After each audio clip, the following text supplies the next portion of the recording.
Hello, friends and families. Welcome back to Homeschool Together. If the ground is shaking and the mountain is quaking, you better run. Because this week, we were covering How long Pompeii. did that take you to come up with? It was on the fly, guys. That's how creative I am. So it was a week. We covered, essentially, this was an important week. We kind of, almost all the time when you're doing this curriculum, and all curriculums in general, you will find that sometimes you compress and sometimes you expand. And that's up to you. And that's the great thing about homeschooling. You get to make those choices. We have made compressions along the way on this curriculum. This is one of the time periods we wanted to compress. So we went ahead and did Pompeii this week, and we included the sixth week, and we kind of bundled them together. And some of these, we've noticed that maybe earlier in Rome, you could have compressed a little bit here and there. Take a look at it when you hit Rome.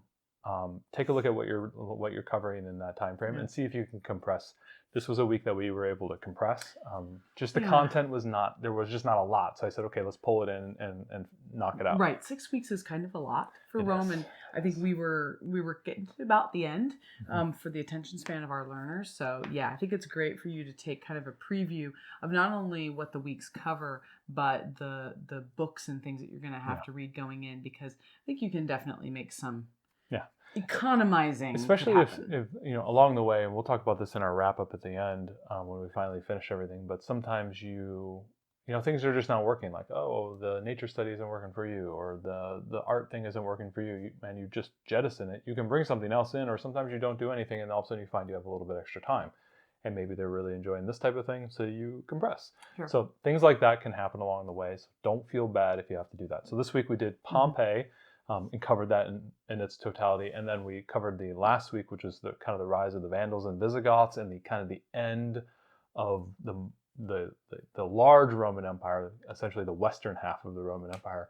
The eastern half continues on for another 1,000 years, and we're going to cover that in a few weeks. When we get past China, we'll talk about Byzantium. So that's kind of at the end of the curriculum. So we'll come back to Rome as it finished off on the east side.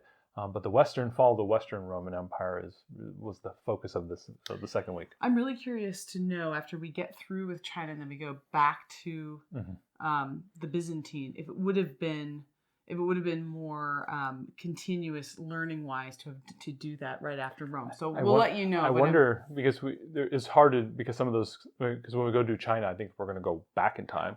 But right. Well, and we're doing a quick hop over to Africa, and then we're going to do China for like 3 or 4 weeks, and then back to Byzantium, and then end with the rise of Islam. So I think it's just kind of going to be. I'm curious to see when we get done how we feel about the order of things. Yeah. Absolutely. But let's get into it. Let's talk about a city covered in ash and fire. This was the first time I've had a chance. We see these books all the time. This is the first chance I've had to read an I Survived book. And these there are so many of these. There's like 60 or 70. There's tons. So any kind of great disaster. So this is I Survived the Destruction of Pompeii in AD 79. Yep. This is a scholastic. I would put this right up. I would put this right up with the Ileona book. This is perfectly dialed in. It is 100 pages, which is perfect for us at home when we're reading. I found the story to be just as captivating about the boy and his father and surviving, running, and they were slaves in the city. So it kind of paired well with the Ileona book with the slave culture and them trying to survive and kind of feeling like there's something wrong going on. There's all these earthquakes in Pompeii, and there's these gases, and they escape, and the mountains smoldering, and the animals have all disappeared. But I thought the story about the boy and his father were actually, like, there were parts where I'm forgetting that I'm reading about a Pompeii, explosion, destruction of the city type of thing. So it was really, really cool. Really, really good story. This is perfectly, right in that intersection point of the Ileona book that we talked about last week. Really enjoyed this. Do you feel like this is above the Ileona book in terms of complexity and comprehension level, or do you feel like it's kind of right in that same zone? They're right in. I would say this might be just slightly more, just slightly, but that's just because it was the diary format of the Ileona that made it maybe a little bit more simplistic. But this case, I thought this was just perfect. It may be a little bit higher. Well, this is great. We're definitely going to have to. We have a couple of these, but I think we'll need to invest in more of these. They have different authors, so I can't attest to all of them. But this one was really good. This is well worth purchasing and putting on the shelf. Really great action, a lot of suspense. Thing I love with these type of books at this age is leaving chapters on cliffhangers because your child wants you to read. Ooh, it's the goosebumps Oh, effect. and I love it because sometimes I'll just close it up, and my daughter would be like, "You're not stopping. You must continue." And I just like kind of tease her a little bit with that. So it's kind of fun to really see her enjoy it. So I enjoyed this one. I'm really glad that we got a chance to read this. This was the reader assigned for this week, Pompeii Buried Alive. This is a level 4 reader. Right. So it's much more like a light chapter book. And the way the way they broke this up is you were reading pieces of it. This is a single sitting reading, and I'm talking like 20 minutes, 25 minutes. You could read this whole thing in one sitting, and I would recommend you doing that because I read this first before I read I Survived, so it was really good because my daughter kind of had a nice little nonfiction grounding of the event and all the aftermath, and then you pair that with the fictional tale. I thought it was a perfect blend of the two. I would really put these two together and make these two your cornerstone of this week. So if you can finish Ileana early, do these two books right on top of each other. They're the perfect experience. And in our media recommendation, which we'll talk about in a few minutes, it's a 1, 2, 3 perfection for Pompeii. I would not recommend anything else, and you'll get everything you want in about 2 hours. 2 hours of total time, and with about maybe two additional hours of reading the I Survived book. Yeah, so this is Pompeii Buried Alive. I think this was really good. I'm glad we picked this up. I like these books. We recommend them all the time. Yeah, the step into reading books, this like level 3, 4s that they bring in some areas, they're just really perfect. They remind me of remember when we used to be like 4th grade, had to write like a report about something. These are the books we'd be pulling out and be like, okay, oh yeah, that's what happened. Okay. I remember using these when we were younger. Well, I think it's terrific. Going on to our classic recommendation. We're like a broken record. It's always the you wouldn't want to be books and eyewitness books. You guys must be like, homeschool together. You guys always do this. This was really good. Our younger daughter loved looking through this. Right. But they also have a really, really, really, really nice write-up. Lots of reallys. That was a lot of reallys. Yes, really nice write-up on Vesuvius and Pompeii. And they have a couple page spread as well. Yeah, so there's a nice spread in here. So if you just want to learn about volcanoes, show those real pictures. Yeah, show those real, like the clay, the plaster impressions of the survivors that were buried in the ash. Really, really compelling. I know, really, really real. Yeah. Now that I've noticed it, you can't unsee it. That's what I have to live with, people. It was a tremendous experience. I'll pull out Thesaurus Dad. I think this was as impressionable as when we were in Ireland last year, where they saw the bog bodies, and seeing the plaster casts of people who were buried alive was, I think, very somber. Like they, you want to really do. Very, very, very. Very. It's gonna let you guys extremely. So this was a good write-up on Pompeii. Anyway, if you take it away. If you don't want to compress and you want to take the full 6 weeks for Rome and give this extra bit of time here, you could take an easy side quest to dig into some geology stuff with volcanoes right now. So if it's something that you got a science-loving kiddo, they might be into this, this is a great week because there's not that much reading to do this week or the next week. You could, take a little side journey and jump into volcanoes. Could that side journey involve a $10 kit from Amazon? Right. So we got the Smithsonian National Geographic Volcano Kit. And so the first thing you get to do is paint this little plaster volcano. What's cool is you really, really, really get to make a plaster volcano, very similar to the bodies. I mean, and what they so it's cool. I mean, so the kids get to paint it first, and then they have these little tablets that you can add in here that basically, they foam and become red. It's the baking soda. You put a little vinegar on it, and it just. Yeah, make sure you do this in your Tupperware. Right. Yes. We actually did it on a baking sheet, which was a good move. Yeah. Just be aware.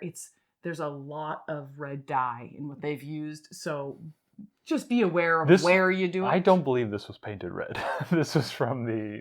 No, it was. You can see it inside. It wasn't fully red. It was mostly kind of a gray. They made it look like lava red, so it was a thing. So it really ends up staining the thing. It does, but it's nice because it's got some reusability. You can do it multiple times. It has a few different tablets. I think maybe 3 or 4 different tablets that come in it. They're all the same tablets, but you can repeat the eruption. You can have your little Lego figurines. if you want them to be stained red.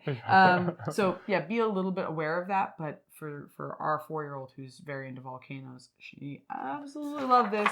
And like always, I'm always printing stuff off, having the kids color. So we It's did a always little that picture. eco-tank, man. I know, man. I finally had to replace the ink. You guys, sidebar, we've printed 1,100 pages, and it was like, you're getting low on black ink. I'm like, okay, no big deal. I'll replace it with a $10 bottle of ink. I love that thing. So Vesuvius, Pompeii at the bottom. Nice little coloring page. Again, as I said earlier or last week, great things to do while you're reading. I like to do arts and crafts, have them color. Kind of gets their minds focused on what you're doing, and you read while you do it. Media-wise, obviously, there was the famous movie, Pompeii. Which got terrible reviews. Terrible reviews. And I don't think is appropriate for children, but... But we watched there's a YouTube compendium of the end of the movie, which everybody watched that movie just for the end, because they want to watch the city to get destroyed. There's a YouTube clip where they show all like 6-7 minutes of the end where the city gets destroyed. We played that on our YouTube. The hub in the kitchen, that's where we played that. And the kids were just like, oh my gosh. Right. So I think that's a really great way to kind of bring them in without having to watch a whole movie. It was very difficult for us to find. It had Jon Snow in it. Yeah. Was it Kit Harington? Yeah. So that was a great way to really just kind of make the whole thing come alive, but you don't have to watch the whole movie. Yeah, because it was apparently a terrible movie, but amazing special effects at the end. At the very end. And then also we went ahead and hopped on to Disney Plus. Disney Plus has the National Geographic kind of wing of their Disney Plus section. And in there is a whole Roman section on ancient Rome, and very applicable to all the weeks that we've been doing. But what's really nice about it is that on the first episode, and we'll link it in the show notes below, a full 45 minutes of Pompeii. And what I didn't realize is that they've been excavating the city for over 300 years. It was wild. That's kind of crazy. And like they're doing these drone shots over the top of it, and you're like, wait a minute, that's the whole city right there. And they've dug it up, and these people are doing research. And so they were hopping between these 3 different areas of the city. One was the Stygian baths, like what's ironic about this is that they've learned a lot about Roman culture and the everyday lives of people because it was so well preserved. And it's almost like a snapshot of time, and they were able to learn a lot. They were showing slave quarters. They'd never seen anything like that before. The Stygian baths are like one of the best preserved ones that they have. The necropolis as well, talking about how a slave became one of the most prominent members of the city. They have their whole amphitheater that has this cool echo effect. The guy was just talking and everything was echoing. It was all just kind of wrapping up just this wonderful preservation. And it was wonderfully shot, hopping between all the different researchers and archaeologists, and getting into the nitty gritty and getting underneath where they would heat the water, and climbing into the crypts and finding, people and whatnot. It was really cool. It was a great episode. Even my 4.5-year-old was just like transfixed. It was really well done. Wow, it's really great. And I believe we didn't get a chance to watch it, but I think there were 6 parts to that kind of Rome series. And at the last, I think there was like a sister city right next to Pompeii that got wiped out as well, Herculean or whatever. I think they referenced it. It said the sister city to Pompeii, and then that may have been destroyed as well. We didn't get a chance to watch that video, but there may be 2 videos you can watch, and they're about 45 minutes each. So. But it's great that that whole series, and maybe you can pull that in. I think we realized it like at the end. Yeah, I was like, wait a minute, National Geographic probably has something on Pompeii. This is kind of a cool story, right? And it did, and I was like, why? I missed all these the past few weeks. This missed opportunity. Don't be like us. Yeah. Get there sooner and watch it earlier. But the problem is they're watching this video. Hopefully you're watching it ahead. So that was the end. And then we went ahead and did a little bit of talking, the maps that we had talked about, I think last week or whatever. I brought those back in. Yeah. And really talked about how the splitting. So this was the second half of the week where we brought in the following week, were the Vandals and Goths. Visigoths essentially started the collapse, and they talked a little bit about these barbarians coming in and destroying Western Rome. They had split the Roman Empire into 2, and they talked a little bit about that, and we went and watched some videos on that, and it was really interesting. But I don't know how much my daughters really like kind of got that it collapsed. They just said, oh, it fell apart and it's done. I said, yeah, but this side of the Roman Empire stuck around for another 1,000 years. And I said, we're going to learn about this later. And they're like, oh, okay, cool. Are we going to China? And I'm like, yes, yes. We're going to take a little detour into Africa Yep. and talk about the Kushites, and then we're going to go over to China and start learning about China. So I think they're kind of done, and it was a 6 weeks is a long time. it was a for good Rome. time to kind of wrap it up and say, oh yeah, it ended, and it was a long run for them, and yeah, then Charlemagne came eventually, stuff like that. And then, so anyway, it was a good week. We had a good time. Rome was really fun. I think my daughters really liked it. I thought the way it was broken up, was really thoughtful. But I thought there were some pieces in there that maybe they just didn't get, right. Like it's Yeah. how do you at talk first about grade, because I think Rome was like a lot of the story about Rome was all about power, and it's like I don't. politics. I mean, I'm staring at people don't see it. There's a giant Lego table right here, and I'm just seeing it like millions of people. I'm thinking, oh, those are like Roman citizens just hanging out there. Maybe that's what they're playing Rome. No, I don't think they are. No. I think they're having a party, barbecue or They something. don't. We should take a picture of it, post it on Facebook. It's no one needs to see this. It looks all clean and everything. It's a disaster. Well, so this concludes Rome. So thanks for sticking with us. We hope you have a great study of Rome. Next week, as we said, we're going to be changing things up, going to Africa. We're looking forward to something fresh, and different. So stick with us and we'll tell you what we did.